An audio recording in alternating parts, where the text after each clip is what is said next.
सुना का हो आवो ऐसे मत कर। अरे सट जा म्यूजिक बाय मंटू मनी।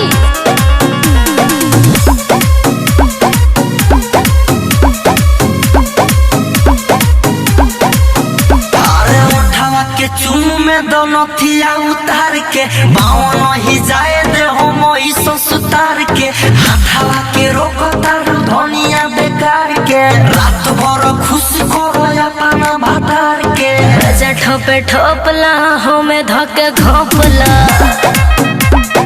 ए रजा लौकता धन सारा ओकरा के तोपला।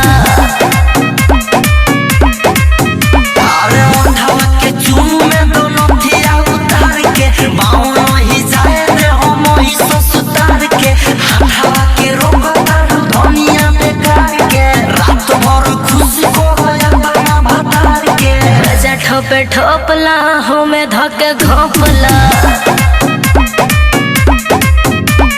लौकता धन सारा ओकरा के तोपला।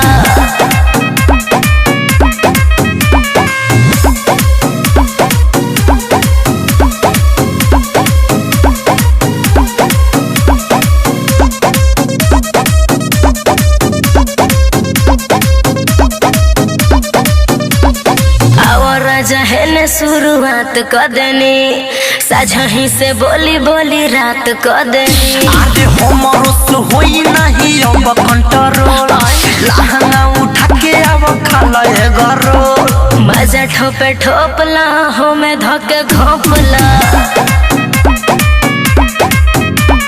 लौकता धन सारा ओकरा के तोपला।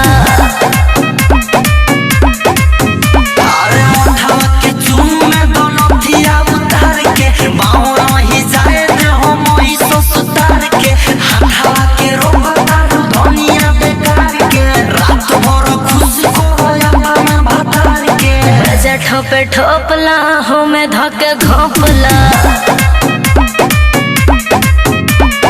लौकता धन सारा ओकरा के तोपला।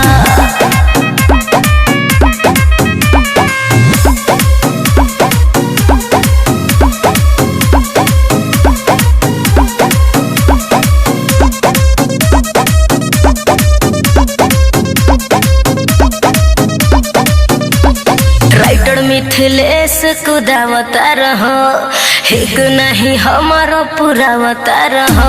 आदे अंकिता मन के जानाई दे हमरे कोरावा में आऊ न फनाई दे हमरे मजा ठोपे ठोपला हो में धके घोपला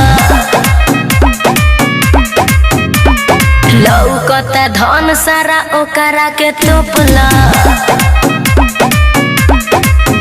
अरे उठावा के चुनु में दोनों थिया उतार के बाँव नहीं जाए दे हो मोई सुतार के हाथावा के रोकता धनिया बेकार के रात भर खुश करो अपना भातार के रजा ठोपे ठोपला हो में धके घोपला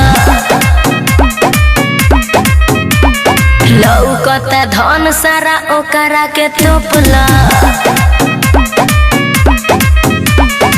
ज्योति रिकॉर्डिंग स्टूडियो घोड़ा सहन लखान।